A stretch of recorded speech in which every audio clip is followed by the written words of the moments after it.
Sir या दोन्ही वाक्यात खूप गोंधळ होत आहे. हा? आजीने नातीला मारले आणि आजीने नातूला लाडू दिले. या दोन्ही वाक्यात नातीला आहे. हा. पण द्वितीय आणि चतुर्थी विभक्ती कशी ओळखायची? अच्छा, द्वितीय आणि चतुर्थीमध्ये फरक काय आहे ते सांगायचं आहे तुला, सांग. बरोबर आहे.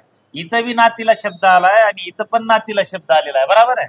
तर एक गोष्ट लक्षात ठेवायची बघा, वरच्या वाक्यामध्ये कर्माची संख्या किती आहे? एक. ठीक आहे. ज्या वेळेला वाक्यामध्ये कर्माची संख्या किती येते?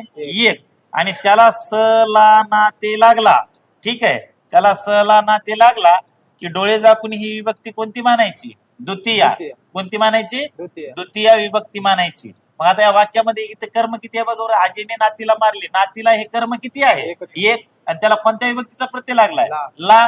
मग या ठिकाणी विभक्ती कोणती होईल? द्वितीय. द्वितीय. हे कळालं? कळालं. ठीक आहे. आता खाली बघ, खालच्या वाक्यामध्ये दोन कर्म आहेत, ठीक आहे.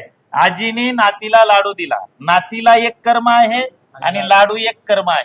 जी वस्तू असते का, वस्तू, या दोन्हीपैकी वस्तू कोणती आहे? नात आणि लाडू, याच्यापैकी वस्तू कोणती आहे? लाडू. आणि व्यक्ती कोण आहे? नात.